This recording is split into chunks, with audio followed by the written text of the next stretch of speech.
Good afternoon बच्चों। आज फिर उपस्थित हुए हैं पृथ्वी का एक नया टॉपिक लेके। हम लोग देख रहे हैं अब हमारी पृथ्वी गैसीय गोले से रहने लायक बन गया है।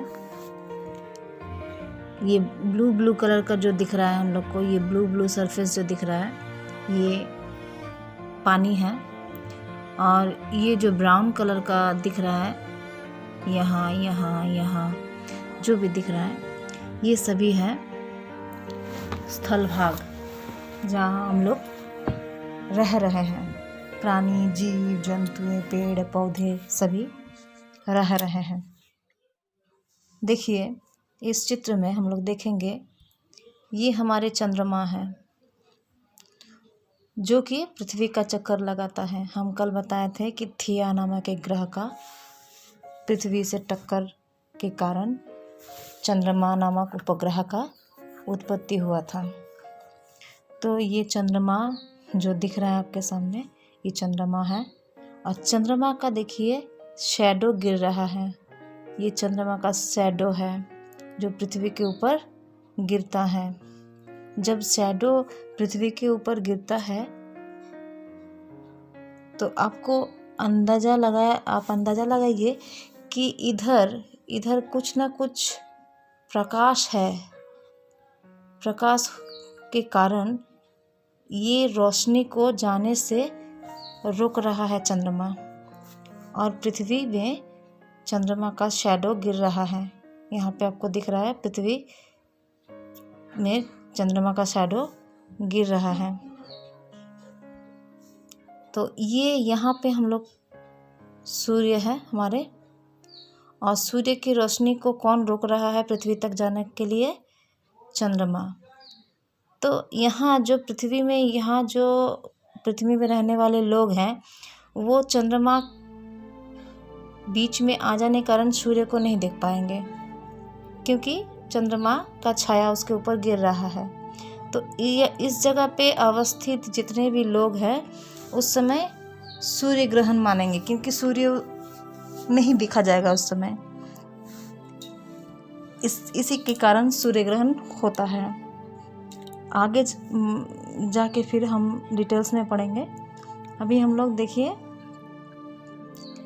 एक अच्छा पृथ्वी का चित्र आप लोग देखिए। ये हमारी पृथ्वी अब रहने लायक हो चुका है। पहले जब पानी में डूबा हुआ था पृथ्वी, जब पानी में एकदम देखिए पूरा पानी, यहाँ इस जगह देखिए, ये चित्र में देखिए पूरा पानी, यहाँ स्थल भाग बहुत कम दिख रहा है।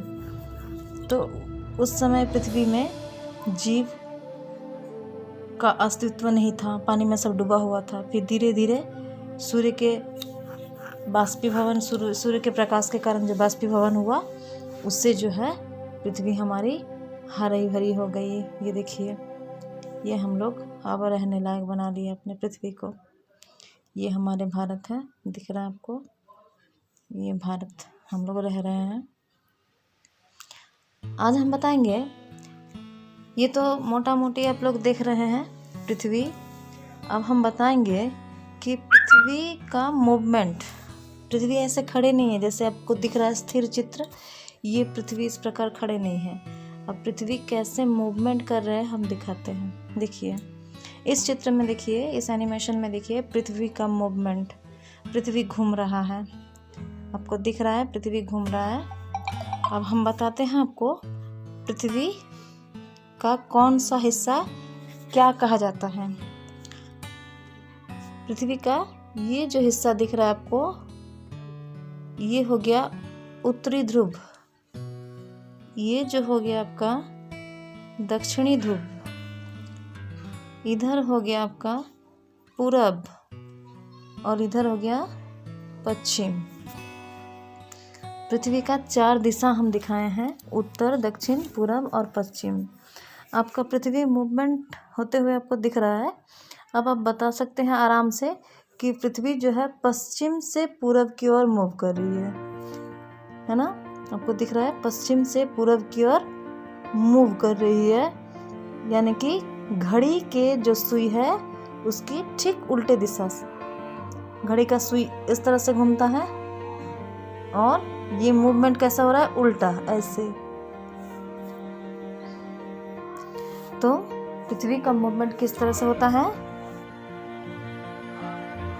पश्चिम से पूरब की ओर। अब हम बताते हैं कैसे मूवमेंट हो रहा है। पृथ्वी का उत्तरी ध्रुव और दक्षिणी ध्रुव को अगर हम बीच में हम ये डंडा इस तरह से हम लोग एक ठो डंडा घुसा देते हैं पृथ्वी के बीचों बीच, ठीक है। तो इस डंडा ये बीच में जो है इसको कहते हैं एक्सिस, अक्ष। जैसे कि एक मनुष्य का, एक जीव का मेरुदंड होता है, मेरुदंड रीढ़ का हड्डी जिसको कहते हैं आप लोग, वही इसको सीधा रहने में सहायता करते हैं। ठीक उसी प्रकार ये पृथ्वी का मेरुदंड है, इसको कहते हैं एक्सिस।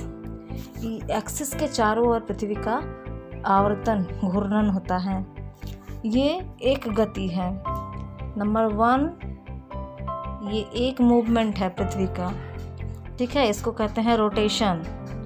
इस मूवमेंट का नाम है रोटेशन या घूर्णन, जो अपने अक्ष के चारों ओर पश्चिम से पूरब की दिशा में एक निर्दिष्ट समय, इसको एक बार आवर्तित होने में, मतलब यहाँ हम भारत, यहाँ अमेरिका देख रहे हैं, अमेरिका एक बार जब घूम के फिर मेरे सामने आया, इसको समय लगता है 23 घंटा 56 मिनट।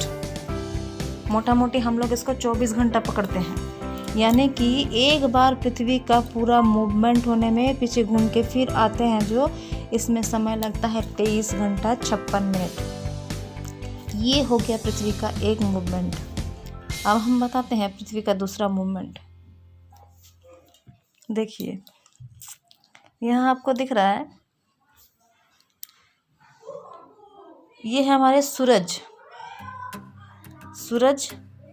ठीक सूरज को बीच में रख के ग्रह सब घूम रहे हैं। हम पहले बताए थे कि 100 ग्रह घूम रहे थे, फिर 100 ग्रह एक दूसरे के साथ जुड़ के, एक दूसरे से चिपक के, बड़ा होते ये जो हम लोग का सामने अब 9 ग्रह दिख रहा है, ये 9 ग्रह जो है बन गया। और इस 9 ग्रह के नाम क्या क्या है आप लोग जानते हैं। एकदम सूर्य के एकदम निकट जो है ये है बुध, शुक्र, पृथ्वी, लाल कलर का हो गया Mangal, Brihaspati, Shani, Uranus, Neptune and Pluto. ये 10 ग्रह है। और सूर्य बीच में, सूर्य जो है उसके गुरुत्वाकर्षण के कारण ये अपने प्रत्येक ग्रह देखिए अपने रास्ता है, सबका अलग अलग रास्ता, ये अलग रास्ता, ये अलग रास्ता, किसी के साथ कोई टकराता नहीं है, अपना रास्ता में सूर्य को केंद्र में रख के घूम रहा है। ये जो सूर्य, पृथ्वी भी घूम रहा है, आपको दिख रहा है ये वाला ब्लू कलर का जो हमारे पृथ्वी है, ये पृथ्वी का घूर्णन है। तो पृथ्वी एक बार सूर्य को चारों दिशा में एक बार घूम के जो आता है, ये भी पृथ्वी का एक गति हो गया। तो पृथ्वी का ये दूसरा गति है। पहला गति जो अपने अक्ष के चारों ओर घूमता है वो एक गति हो गया। अब दूसरा गति हो गया पृथ्वी जो है सूर्य को बीच में रख के चारों तरफ उसका घूमता है, ये उसका दूसरा गति हो गया। तो पृथ्वी का 2 गति है, पहला है घूर्णन और दूसरा है परिक्रमण। आप लोग इसको दोनों गति में कन्फ्यूज़न पैदा नहीं हो आप लोगों को, इसीलिए कोई सहज उपाय बताते हैं। परिक्रमण मतलब क्या होता है? परिक्रमण मतलब हम लोग जो मंदिर में परिक्रमा करते हैं तो क्या करते हैं, मंदिर बीच में रहता है और हम लोग चारों ओर घूमते हैं, तो ये हो गया परिक्रमण। ठीक सूर्य बीच में है और पृथ्वी उसका परिक्रमा कर रहा है, तो ये हो गया परिक्रमण। तो ये अगर परिक्रमण होगा तो वो हो जाएगा घूर्णन। अब हम आपको एक एक गति के बारे में डिटेल्स में जानकारी देंगे, तब हम लोग का क्लियर हो गया कि पृथ्वी का 2 गति है। एक जो है ये क्या है? ये घूर्णन है और ये क्या है? परिक्रमण है। ठीक है, अब हम आगे बढ़ते हैं।